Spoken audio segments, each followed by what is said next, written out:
नमस्कार श्रोते हो, परमात्मा साई भक्तिसार साईमनी 891 चॅनलमध्ये तुमचं सर्वांचं मी स्वागत करीत आहे. जर आपल्यापैकी ह्या चॅनलवरती कोणी नवीन असाल तर चॅनल सबस्क्राईब करा, जेणेकरून मी जसे नवनवीन व्हिडिओ अपलोड करीत जाईन तसे नवीन व्हिडिओचे नोटिफिकेशन तुमच्या मोबाईलवरती येत राहतील व तुम्ही ते पाहू व ऐकू शकतात. आपण ह्या व्हिडिओमध्ये ज्ञानेश्वरीमधील अध्याय 11वा चालू करणार आहोत. अध्यायाचं नाव आहे विश्वरूप दर्शन योग. भगवान श्रीकृष्णांनी अर्जुनाला विश्वरूप दर्शन दाखवले ते आपण ह्या व्हिडिओमध्ये पाहणार आहोत. भगवद्गीता प्रमुख विषय आहे.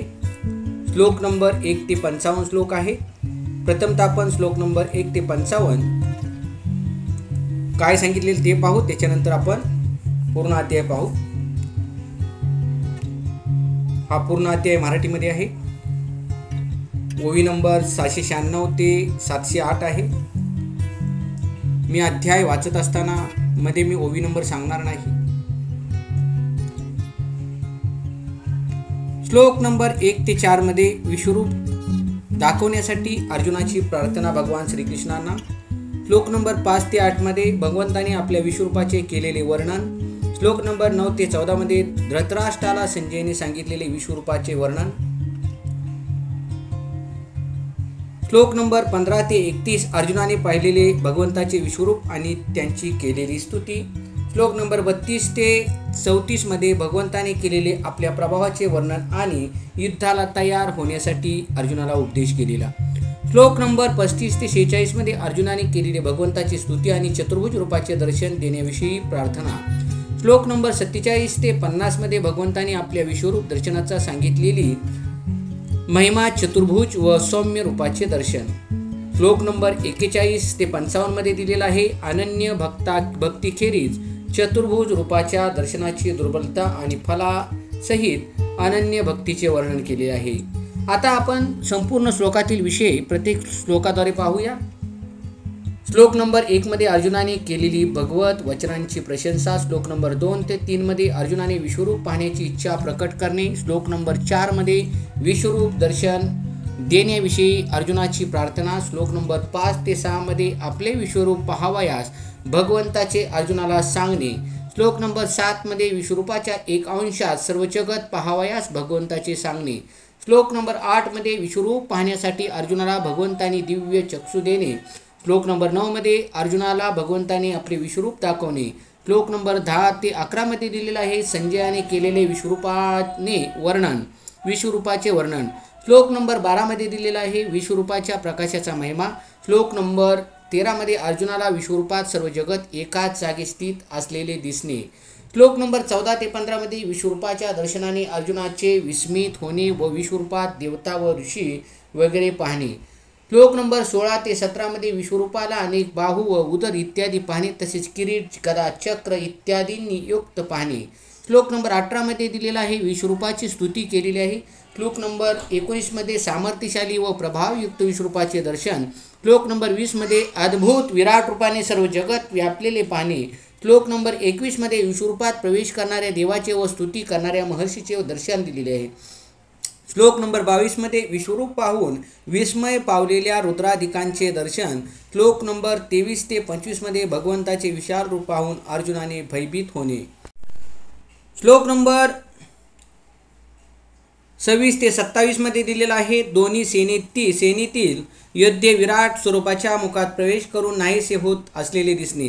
श्लोक नंबर 28 मध्ये नदी व समुद्र या दृष्टांताने त्या प्रवेशाचे वर्णन. श्लोक नंबर 29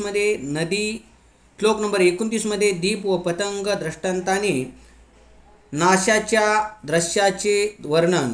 श्लोक नंबर 30 मध्ये सर्व लोकांचा त्रास करीत असलेल्या तेजोमय भयंकर विश्वरूपाचे वर्णन केलेले आहे. श्लोक नंबर 31 मध्ये उग्र स्वरूपधारी भगवंताला तत्त्व जाणण्याकरता अर्जुनाचा प्रश्न. श्लोक नंबर 32 मध्ये लोकांचा संहार करण्याकरता प्रवृत्त झालेला मी महाकाळ आहे इत्यादी वचनाने भगवंताचे दिलेले उत्तर. ज्यावेळेला भगवंतांनी विश्वरूप अर्जुनाला दाखवलं होतं त्यावेळेला भगवंतांनी अर्जुनाला हे सांगितलेलं आहे. श्लोक नंबर 32 मध्ये लोकांचा संहार करण्याकरता प्रवृत्त झालेला मी महाकाळ आहे इत्यादी वचनाने भगवंताचे दिलेले उत्तर. श्लोक नंबर 33 ते 34 मध्ये निमित्त मात्र बनून युद्ध करण्याविषयी भगवंताची अर्जुनाला आज्ञा. श्लोक नंबर 35 मध्ये भगवंताची वचने ऐकून अर्जुन भयभीत होणे. श्लोक नंबर 36 ते 37 मध्ये भगवंताच्या मोठेपणाचे वर्णन केलेले आहे. श्लोक नंबर 38 ते 39 मध्ये अनंतरूप परमेश्वराची स्तुती व वारंवार नमस्कार. श्लोक नंबर 40 मध्ये भगवंताच्या सामर्थ्याचे कथन केलेले आहे. श्लोक नंबर 41 ते 42 मध्ये अपराध क्षमा करण्याविषयी अर्जुनाची प्रार्थना. श्लोक नंबर 43 मध्ये भगवंताच्या अप्रतिम प्रभावाचे वर्णन केलेले आहे. श्लोक नंबर 44 मध्ये प्रसन्न होण्याबद्दल व अपराध सहन करण्याबद्दल अर्जुनाची प्रार्थना. श्लोक नंबर 45-46 मध्ये चतुर्भुज रूपाने दर्शन देण्याविषयी अर्जुनाची प्रार्थना. श्लोक नंबर 47-48 मध्ये भगवंताने केलेली आपल्या विश्वरूपाची प्रशंसा. श्लोक नंबर 49 मध्ये अर्जुनाला धीर देऊन आपले चतुर्भुज रूप दाखवणे. श्लोक नंबर 50 मध्ये सांगितलेलं आहे चतुर्भुज रूप दाखवल्यानंतर सौम्य होऊन अर्जुनाला पुन्हा धीर देणे. श्लोक नंबर 51 मध्ये भगवंताचे मनुष्यरूप पाहून अर्जुनाने शांतचित्त होणे. श्लोक नंबर 52 ते 53 मध्ये विश्वरूपाच्या दर्शनाची दुर्लभता व त्याचा प्रभाव. श्लोक नंबर 54 मध्ये अनन्य भक्तीने भगवत प्राप्ती सुलभ होते. श्लोक नंबर 55 मध्ये अनन्य भक्तीने भगवत प्राप्त. श्लोक नंबर 55 मध्ये अनन्य भक्तीचे लक्षण व अनन्य भक्ताला परमात्म्याची प्राप्ती. आता आपण श्लोक नंबर 1 ते 55 हा अध्याय चालू करत आहोत. श्री गणेशाय नमः. श्री सरस्वती नमः. ओम परमात्मने नमः. ओम नमो भगवते वासुदेवाय नमः. ओम नमः ओम साईनाथाय नमः. अर्जुन म्हणाला, हे श्रीकृष्णा, माझ्यावर अनुग्रह करण्यासाठी परमगुह्य अध्यात्मविषयक उपदेश केला, त्यामुळे माझे अज्ञान नाहीसे झाले. हे कमल नेत्रा, मी भूतांची उत्पत्ती व प्रलय आपल्याकडून विस्तारपूर्वक ऐकला. हे परमेश्वरा, आपण आपणाविषयी जसे सांगत आहात तसेच आहे, परंतु आपले ज्ञान, ऐश्वर्य, शक्ती, बल, वीर्य आणि तेजयुक्त रूप प्रत्यक्ष पाहण्याची मला इच्छा आहे. उपनिषेधे ज्याला गातात, योगी ज्याला हृदयात घालू पाहतात, सनकादिक ज्याला पोटाशी धरून आहेत, असे जे तुझे आघात विश्वरूप आम्ही कानाने ऐकले आहे, ते पाहण्यासाठी माझे चित्त उतावीळ झाले आहे. हे प्रभो, मी ते आपले रूप पाहणे शक्य आहे असे जर आपणास वाटत असेल तर हे योगेश्वरा, आपण आपल्या अविनाशी स्वरूपाचे मला दर्शन द्या. भगवान श्रीकृष्ण म्हणाले, माझी शेकडो व हजारो नाना प्रकारची, नाना वर्णाची तसेच नाना आकृतींची दिव्य रूपे पहा. कित्येक तापलेल्या सोन्यासारखी, कित्येक शेंदरी रंगाची, कित्येक अरुणोदयासारखी केशरी रंगाची, कित्येक शुभ्र स्फटिकाप्रमाणे शुभ्र, कित्येक इंद्रनील मण्याप्रमाणे गडद निळी, कित्येक काजळाच्या पर्वताप्रमाणे काळपट, तर कित्येक लाल रंगाची होती. कित्येक चाफ्याच्या फुलाप्रमाणे गौर वर्णाची, कित्येक शुभ्र चांदण्याप्रमाणे शुभ्र शीतल होती. त्या विश्वरूपाचे रंग जसे भिन्न होते तसा आकृतीतही भिन्नपणा होता. लाजेने मदनाने शरण जावे अशी सुंदर रूपे होती. अर्जुना, माझ्या या विश्वरूपाच्या ठिकाणी 12 आदित्य, अष्टवसु, 11 रुद्र, 2 अश्विनी कुमार, 49 मरुद्गण आहेत. आणखी न पाहिलेली पुष्कळ आश्चर्य पहा. 3 वेदांनी ज्याचे स्वरूप कधी ऐकले नाही, तीच ही विश्वरूपे प्रत्यक्षात बघ. हे अर्जुना, आता या माझ्या शरीराच्या ठिकाणी एकत्रित असलेले चराचरसह सर्व जगत पहा. वाऱ्याने प्रकाशात परमाणू उडताना जसे दिसतात, त्याप्रमाणे विश्वरूपाच्या प्रत्येक अवयवाच्या सांध्यात अनंत ब्रह्मांडे फिरत असलेली दिसतात.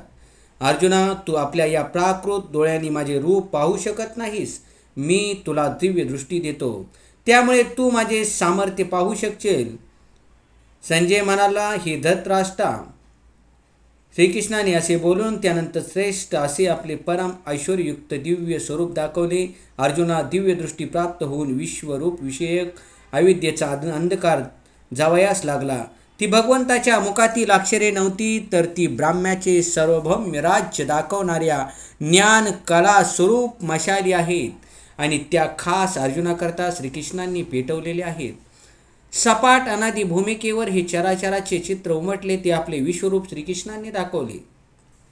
सूर्यप्रकाशाचे सामर्थ्याने चंद्रासह तारांगण जसे लुप्त होते, त्याप्रमाणे त्या विश्वरूपाने सारी प्रपंचाकृतीच गिळून टाकली.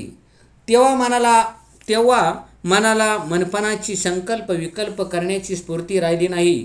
सर्व विचारांना जणू काही मोहनास्त्र घातले, त्यामुळे सर्व विचार दीडमूड झाले. अर्जुन अनेक मुखे पाहू लागला. ती मुखे म्हणजे लक्ष्मीपतीची राजमंदिरे आहेत, किंवा आनंदाची वने विकसित झाली आहेत, किंवा सौंदर्याला जणू काही राज्य प्राप्त झाली आहे. त्यामध्ये कित्येक मुखे भयानक होती, प्रत्यक्ष मृत्यूलाच मुखे निर्माण झाली आहेत, किंवा भयाचे किल्लेच विस्तारले आहेत, अथवा प्रलय अग्नीची महाकुंडे उघडली आहेत. आणि आणखी काही मुखे काही असामान्य, काही दिव्य अलंकार सहित व काही शांत स्वभावाची होती. अर्जुन श्रीकृष्णाचे डोळे पाहू लागला तेव्हा अनेक रंगाची कमळाची वने जणू विकसित झाली आहेत, तसे ते डोळे अर्जुनाने पाहिले. जणू ती सूर्याची पंगत होती. आपणच अवयव, आपणच अहंकार, आपणच हात, आपणच शास्त्र, आपणच जीव, आपणच शरीर, सारे काही देवच झाला आहे. देवाने चराचर जगत व्यापले आहे असे तो पाहत होता. समुद्राच्या लाटांनी ग्रासलेले वीज जसे पाहावे, किंवा प्रकट झालेले प्रलयकालीन बीजांचे अरण्य जसे असावे, त्याप्रमाणे उगारलेली शास्त्रे ज्या हातात आहेत असे अपार हात त्याने पाहिले. त्यानंतर त्याने मुकुट पाहिले. मुकुटावर जी फुले होती ती अष्टमहासिद्धीची मूळ रूपे होती. गळ्यात लांबलचक खार रुळत होते. स्वर्गाने सूर्याचे तेज नेसावे, किंवा सोन्याने मेरू पर्वत मळवावा, त्याप्रमाणे कमरेच्या खालच्या भागावर बळकट नेसलेला पितांबर झळकत होता. दूधरूपी पाण्याने पांघरून घातलेला क्षीर समुद्र जसा दिसावा, ज्याप्रमाणे चंद्ररूपी वस्त्राची घडी उलगडलेली असावी, त्याप्रमाणे अर्जुनाने विश्वरूपाच्या सर्वांगावर चंदनाची उटी पाहिली. सर्व बाजूंनी मुखे असलेले आणि नाना प्रकारच्या अलंकाराने भरलेले असे ते विश्वरूप अर्जुनाने पाहिले. आकाशामध्ये सहस्रावधी सूर्याचा एकदम उदय झाला असता जो प्रकाश निर्माण होईल, तोही त्या विश्वरूप परमात्म्याच्या प्रभेची बरोबरी करू शकणार नाही. त्या विश्वरूपाच्या तेजासारखे शुद्ध तेज जगात कोठेही नाही. पृथ्वीच्या एका लहानशा भागावर मुंगी जसे घर बांधते, किंवा मेरू पर्वतावर लहानसे परामाणू जसे बसलेले दिसतात, त्याप्रमाणे विश्वरूपाच्या शरीरामध्ये संपूर्ण विश्व दिसू लागले. चंद्रकिरणांनी स्पर्श केलेला चंद्रकांता मणी आपोआप द्रवता धारण करतो, त्याप्रमाणे अर्जुनाच्या शरीरावर घामाचे बिंदू दाटले गेले. कमलकोशात सापडलेल्या ब्रह्मणाचे योगाने कमळाची कळी जशी पाण्यावर इकडे तिकडे आदळते, त्याप्रमाणे अर्जुनाचे शरीर सुखाच्या आवेगाने डोलू लागले. अर्जुन नतमस्तक झाला. अर्जुन म्हणाला, देवा तुमचा जय जयकार असो. तुम्ही माझ्यावर कृपा केली, त्यामुळे दिव्य दृष्टी प्राप्त झाली व मी विश्वरूप पाहू शकलो. हे देवा, तुझ्या शरीरात सर्व देवांना तसेच अनेक भूतांचे समुदायांना, कमळाच्या आसनावर बसलेल्या ब्रह्मदेवाला तसेच महादेवाला व सर्व ऋषींना, त्याप्रमाणे दिव्य सर्पांना मी पाहत आहे. हे संपूर्ण विश्वाचे स्वामी, आपल्याला अनेक हात, उदरे, मुखे व नेत्र असलेले, सर्व बाजूंनी अनंतरूपी असलेली मी पाहत आहे. हे विश्वरूपा, आपला न अंत आहे, न मध्य आहे आणि न आदी आहे. देवा, तुझ्या विश्वरूपापुढे स्वर्ग, पाताळ, पृथ्वी, दिशा, आकाश अशी नावे घेऊन बोलण्याची इच्छा कोणतीच झाली आहे, कारण सर्व काही विश्वरूपमय यच दिसत आहे. तू सर्व काही आहेस हे पुन्हा विचार करून पाहिले असता जाणले. हे विश्वेश्वरा, मनातील इच्छा प्रकट झाल्याबरोबर तितक्याच तातडीने तू एकदम विश्वरूप झालास, म्हणून तोच तू आहेस हे मी जाणतो. आता आश्चर्य करण्यास अवकाश राहिला नाही. या आश्चर्याने माझे चित्त दीडमूड झाले आहे. तुझ्या तेजाचा प्रखरपणा अद्भुत आहे. जणू काही महातेजाच्या महासागरात संपूर्ण आकाश झाकले आहे. हे तेज आता मला सहन होत नाही. देवा, तुझ्या व्यापकपणाला व तेजाला अंतच नाही. ज्याचे ज्ञान प्राप्त करून घ्यावे असे आपणच या विश्वाचे परमाश्रय आहात. तसेच आपणच अनादी धर्माचे रक्षक, आपणच अविनाशी सनातन पुरुष आहात असे माझे मत आहे. हे देवा, तू सर्व आकाराचा आधार, विश्वरूप ठेवण्याचे स्थान आहेस. तू वेदप्रणीत सनातन धर्माचा जिव्हाळा आहेस. तू अनादी सिद्ध असून नित्य नूतन आहेस. तू आदी मध्य अंतरहित आहेस. तू स्वतःच्या सामर्थ्याने देश, काल, वस्तू मर्यादारहित आहेस. सूर्य आणि चंद्र या दोन डोळ्यांनी दुष्टांना कोपमुद्रा आणि भक्तांना प्रसाद मुद्रा लिहिलेने दाखवतोस. तमोगुणाच्या क्रोधदृष्टीने एकावर रागवतो आणि सत्यगुणाच्या कृपादृष्टीने भक्तांचे पालन करतोस. हे श्रीकृष्णा, स्वर्ग, पाताळ, पृथ्वी आणि अंतराळ अथवा दाही दिशांनी युक्त अशी स्थितीचे हे सर्व तू एकट्याने भरलेले मी कौतुकाने पाहत आहे.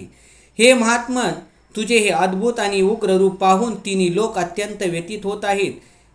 हे सर्व देवांचे समूह आपल्यामध्येच प्रवेश करीत आहेत. कित्येक भयभीत होऊन हात जोडून आपल्या नामाचे व गुणाचे उच्चारण करीत आहेत.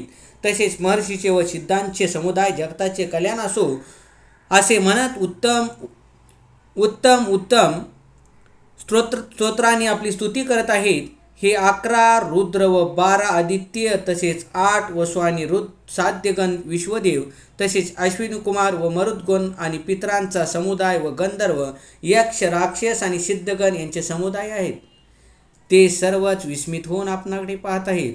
तुझ्या जय जयकाराचा घोष सर्वत्र सुरू आहे. त्या देवांच्या विनयरूपी वृक्षाच्या वनात अष्टसात्विक भावांचा वसंत अनुकूल झाला म्हणून त्या विनय वृक्षाच्या कर संपुट रूपी पल्लवाला लागलेले फळ तू झाला आहेस. हे महाभावो, आपले अनेक मुखे अनेक डोळे असलेले अनेक हात मांड्या व पाय असलेले अनेक उंदराचे अनेक विक्राळ दाडांचे महान रूप पाहून सर्व लोक व्याकुळ होऊ लागले आहेत. आणि माझी पण तीच अवस्था झाली. कोणत्याही दिशेकडून बघितले तरी विश्वरूप समोरच आहे असे वाटते. हे विष्णू, आकाशाला जाऊन भिडलेले दैदिप्यमान अनेक रूपांनी युक्त तोंडे पसरलेले व प्रकाशमान विशाल नेत्रांनी युक्त अशा आपणाला पाहून माझे अंतःकरण भयाने व्याकुळ होऊन गेले आहे. मला आता धैर्य व शांतीही प्राप्त होत नाही. आपली विक्राळ दाडांची व प्रलयाग्नीसारखी मुखे पाहून मला दिशा समजनाशा झाली आहेत. सुख ही लाभेनाशे झाले आहे. म्हणून हे देवादिदेवा जगनिवासा, प्रसन्न व्हा. आपली ही विश्वरूपात्मक माया आवर आणि मला या महाभयापासून बाहेर काढ. देवा, सर्वत्र मुखे पसरून चहूकडून हे सैन्य गिळीत आहेस हे आम्हाला प्रत्यक्ष दिसत आहे. हे सर्वही धृतराष्ट्राचे पुत्र राजांचे समुदायासह आपल्या ठिकाणी प्रवेश करीत आहे.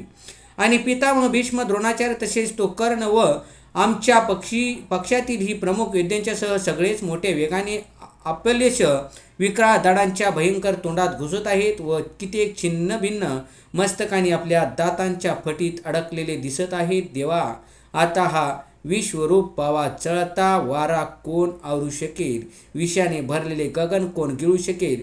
महाकाळाबरोबर कोण झुंज खेळेल? देवा, ज्याप्रमाणे नद्यांचे अनेक जलप्रवाह समुद्राच्याच दिशेने धाव घेतात त्याप्रमाणे हे नरवीरांचे समूहही तुझ्या प्रज्वलित मुखामध्ये शिरत आहेत. पेटलेल्या पर्वताच्या दरीत पतंगाचा समूह जसा जळतो त्याप्रमाणे हे सर्व लोक या मुखात पडलेले असलेले दिसतात. परंतु तापलेल्या लोखंडाने पाणी जसे शेषून टाकावे त्याप्रमाणे जेवढे लोक यात प्रविष्ट झाले आहेत त्यांची नावे रूपे तू पुसून टाकली आहेस. आपल्या प्रज्वलित मुखांनी सर्व बाजूंनी सर्व लोकांना गिळीत असता त्यांना तू चाटीत आहेस. हे विष्णू, आपला उग्र प्रकाश संपूर्ण जगातल्या तेजाने परिपूर्ण भरून तापवित आहे. समुद्राचा एकच घोट करून प्यावा किंवा पर्वताचा घास करून घट्ट गिळून टाकावा अथवा संपूर्ण ब्रह्मांड दाढेखाली सहजच घालावे किंवा सर्व दिशा गिळून टाकाव्या. आकाशातील चांदण्या चावून खाव्यात अशी तुला हाव होता या विश्वरूपाच्या जिभेच्या टोकावर त्रिभुवन टेकले आहे. देवा, आपण उग्र रूपधारी कोण आहात? आपणाला नमस्कार असो. प्रसन्न व्हा. आदिस्वरूप अशा आपणाला तत्वाने जाणावे अशी मी इच्छा करतो, कारण आपली प्रवृत्ती मला समजलेली नाही. तू यमाशी स्पर्धा का करीत आहेस यासंबंधी तू आपल्या मनातील विचार मला सांग. श्रीकृष्ण म्हणाले, मी काळ आहे हे निश्चित समज. लोकाचा संहार करण्याकरता मी एवढा वाढलो आहे आणि याकरता मी पुष्कळ तोंडे पसरली आहेत. जे शत्रू सैन्यातील योद्धे आहेत ते सर्व तुझ्या वाचून नाहीसे होतील. हे सर्व वीर गंधर्व नागरीचे लोट आहेत, पोकळीच्या पेंड्या आहेत, चित्रातील फळे आहेत असे जाण. अर्जुना, याकरता तू उठ, युद्धास तयार हो, यश प्राप्त कर. जे शत्रूंना जिंकून ऐश्वर्य संपन्न अशा राज्याचा भोग घे. मीच या भीष्मादिकांना पूर्वीच मारलेले आहे. तू केवळ निमित्त मात्र हो. अर्जुना, तू युद्धासाठी केवळ निमित्त मात्र हो. द्रोणाचार्य व भीष्माचार्य आणि जयद्रथ तसेच कर्ण व आणखी दुसरेही पुष्कळ योद्धे माझ्याकडून मारले गेले आहेत. त्या योद्ध्यांना तू मार, भिवू नकोस. निसंशय रांगणात शत्रूला तू जिंकशील यासाठी युद्ध कर. संजय म्हणाला, श्रीकृष्णांचे वचन ऐकून हात जोडलेला कापत असलेला अर्जुन श्रीकृष्णांना नमस्कार करून अतिशय भयभीत होऊन पुन्हा एकदा नम्र होऊन सद्गतीत कंठाने बोलू लागला, हे अंतर्यामी, हे योग्यच आहे की आपल्या नामाच्या आणि प्रभावाच्या कीर्तनाने जग अतिशय हर्षित होते व अनुरक्तही होते. तसेच भयभीत झालेले राक्षस लोक दश दिशांकडे पळून जातात आणि सर्व सिद्धगणांचे समुदाय नमस्कार करतात. हे महात्मन, ब्रह्मदेवाचाही आदिकर्ता व सर्वाहून श्रेष्ठ अशा आपणाला ते का बरे नमस्कार न करतील? कारण हे अनंता, हे देवश, हे जगनिवासा, जे सत असत आणि त्याच्याही पलीकडे अर्थात सच्चिदानंदघन ब्रह्म आहे, ते आपणच आहात. तू त्रैलोक्याचा जिव्हाळा आहेस, सदा कल्याण स्वरूपा. तू नाश विकाररहित आहेस. तू भाव स्वरूप किंवा कारण स्वरूप आहेस किंवा त्याही पेक्षा वेगळे जे तत्व ते तू आहेस. प्रकृती पुरुषाचे मूळ अधिष्ठान तू आहेस. महत्त्वाची शेवटची मर्यादा तू आहेस. तू स्वतः अनादि पुरातन आहेस. तूच सर्व विश्वाला जागवणारा, तूच सर्व विश्वाचा आश्रय आहेस. भूत भविष्याचे ज्ञान तुझ्या अधीन आहे. श्रुतीच्या डोळ्यांना स्वरूप दर्शनाचे सुख तूच आहेस. तू जगाशी अभिन्न आहेस. त्रैलोक्याचे आधारभूत असलेल्या मायेला तूच आधार आहेस. म्हणून श्रुतीने तुला परमम महाधाम असे म्हटले आहे.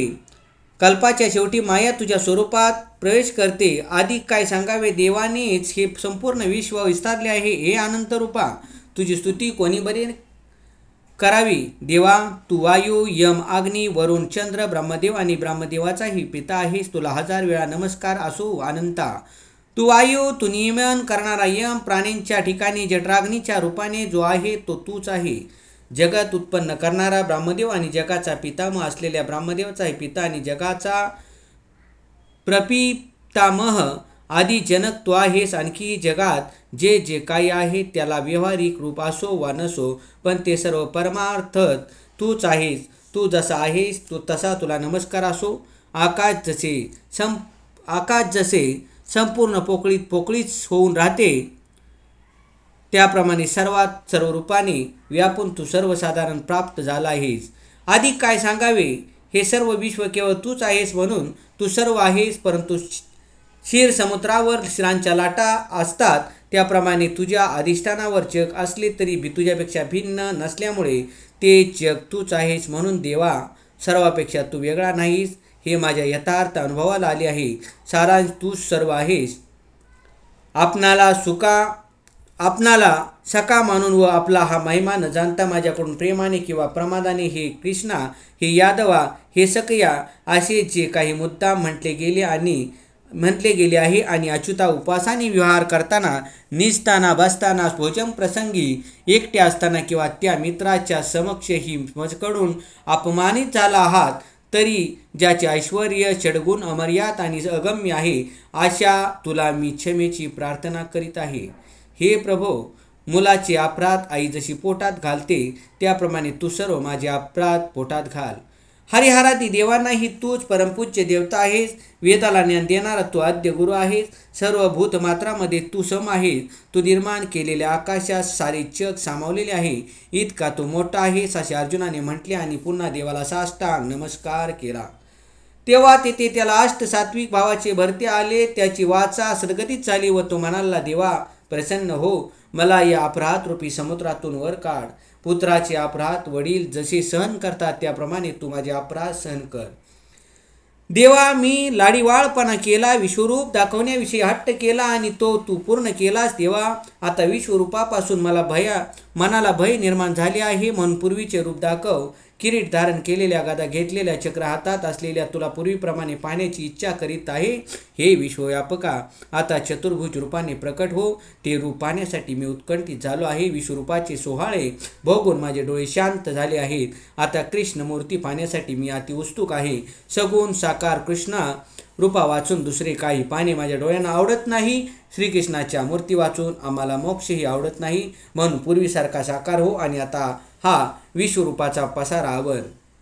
हे अर्जुना, मी प्रसन्न होऊन आपल्या योगशक्तीच्या प्रभावाने जे हे माझे परम तेजमय, सर्वांचे आदी व सीमारहित असे विराट रूप तुला दाखवले आहे, ते तुझ्याशिवाय दुसऱ्याने पूर्वी कधी पाहिलेले नाही. वेदाच्या यज्ञाच्या अध्ययनाने, दानाने, लौकिक कर्माने, उग्र तपाने, यापैकी कोणत्याही साधनाने किंवा सर्व साधनांनी या मनुष्यलोकात तुझ्या वाचून दुसऱ्या कोणाकडूनही अशा स्वरूपाचा मी पाहण्यास शक्य नाही. म्हणून विश्वरूपाच्या लाभाने तू स्वतःची प्रशंसा कर. या विश्वरूपाचे भय धरू नकोस. या विश्वरूपा वाचून जगात चांगले काही नाही हे जाण. अमृताच्या समुद्रात कोणी बुडेल काय? गळ्यात बांधलेला चिंतामणी कोणी ओझे होते म्हणून काढून टाकील काय? कामधेनूला कोणी घराबाहेर हाकलून देईल काय? याप्रमाणे महातेज पाहत असताना तुला व्याकुळता का प्राप्त व्हावी? या विश्वरूपाविषयी मनात अनास्था निर्माण करू नकोस. अर्जुना, या विश्वरूपाच्या ठिकाणी अत्यंतिक श्रद्धा ठेव, प्रेम ठेव. विश्वरूप कधी पाहिले नव्हते म्हणून तुला भय निर्माण झाले तरी भिवू नकोस. हृदयामध्ये विश्वरूप भरून टाक आणि डोळ्याने चतुर्भुज रूप बघ. संजय म्हणाला, भगवान वासुदेवाने अर्जुनाला असे बोलून पुन्हा आपले रूप दाखवले. श्रीकृष्णांनी सौम्य रूप धारण करून त्या भयभीत झालेल्या अर्जुनाला धीर दिला. अखिल विश्व व्यापून जे दिव्य विश्वरी तेज भगवंतांनी प्रकट केले होते तेच पुन्हा त्या कृष्ण रूपात साठवले. समुद्रास आलेली भरती जशी समुद्राच्या पोटात प्रविष्ट होते त्याप्रमाणे अति विस्तार रूपाने कृष्णाने विश्वरूपद्वारा विश्वाला जिंकले होते.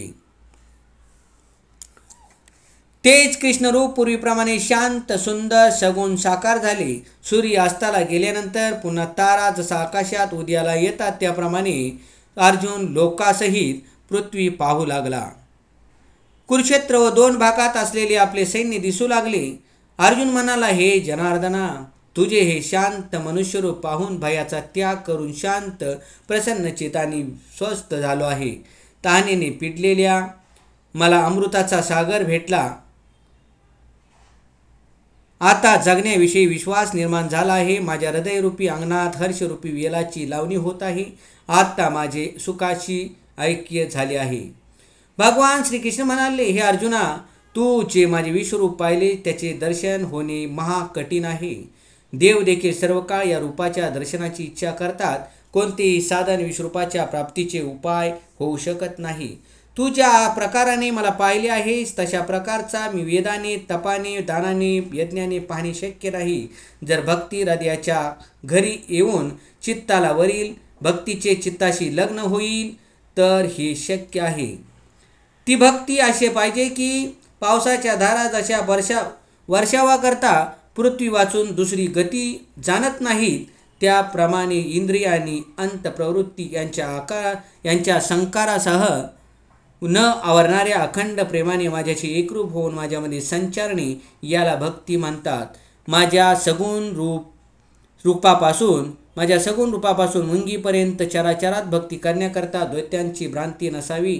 एका भगवंता वाचून दुसरी प्रतीतीच नसावी याला भक्ती असे म्हणतात. तेजांची खान असलेला सूर्य जोपर्यंत उदयाला येत नाही तोपर्यंत अंधार आकाशरूप होऊन असतो. मग उदयाला आल्यानंतर एकदम प्रकाशरूप होतो. त्याप्रमाणे माझा साक्षात्कार झाला असता देहादिकांच्या ठिकाणी अहंकाराचे पुन्हा येणे संपते आणि अहंकाराचा लोप झाला असता द्वैत जाते. द्वैत संपले की अखंड आनंद शिल्लक राहतो. अर्जुना, जो माझ्याकरता कर्म करणारा, मला प्राप्तव्य मानणारा माझा भक्त संगरहित आणि सर्व भूताविषयी वैरभावरहित होतो तो मला प्राप्त होतो. ज्याला इह परलोक मीच झालो आहे किंवा ज्याच्या लौकिक वैदिक कर्माला प्राप्तव्य मीच झालो आहे, मीच ज्याच्या जगण्याचे फळ आहे. ही माणसे आहेत, हे पशु आहेत, हे पक्षी आहेत, हे देव गंधर्व पितर आहेत, हे वृक्ष आहेत, अशी दैत्याची भाषा जो विसरला आहे. ज्याच्या दृष्टीला मीच सर्वत्र दिसतो, पोकळीमध्येही जो मला पाहतो, पाहण्याची क्रिया ही मीच आहे. हे जो जाणतो व जाणण्याची क्रिया ही मीच आहे. समजून जो सदैव नतमस्तक असतो, अंतकरणापासून सर्वांना सदैव नमस्कार करत राहतो असतो, त्याच्या मनात कोणत्याही प्रकारचा वैरभाव नसतो. मी सर्वत्र आहे हे जाणल्यामुळे सर्व प्रकारचे दैत्य वैर संपलेले असते. सर्वत्र मला पाहून त्याच्या हृदयापासून सतत प्रेम प्रकट होते व ते प्रेम त्याचे भजन असते. हे प्रेममय भजन अखंड चालू असते. तो भक्त शुद्ध निस्वार्थ प्रेमामुळे माझ्याशी एकरूप झालेला असतो. संत ज्ञानदेव म्हणतात, मी शुद्ध सात्विक श्रद्धेची अंजली भरून ओव्यारूपी मोकळी फुले विश्वरूपाच्या दोन्ही पायावर अर्पण केली आहेत. ओवी नंबर 696 ते 708 इथे समाप्त झालेली आहे. श्रोते हो, विश्वरूप दर्शन अध्याय इथे समाप्त झालेला आहे. पुंडलिकावृत श्री ज्ञानदेव तुकाराम पंढरनाथ महाराज गे, गोपाळ कृष्ण महाराज गे, सांबशिवर महादेव कैलासपती. ओम नमो भगवती वासुदेवाय नमः. ओम नमः शिवाय साईनाथाय. तर श्रोते हो, मी तुम्हाला पुढच्या व्हिडिओमध्ये अध्याय 12वा भक्तियोगामध्ये भेटतो. धन्यवाद.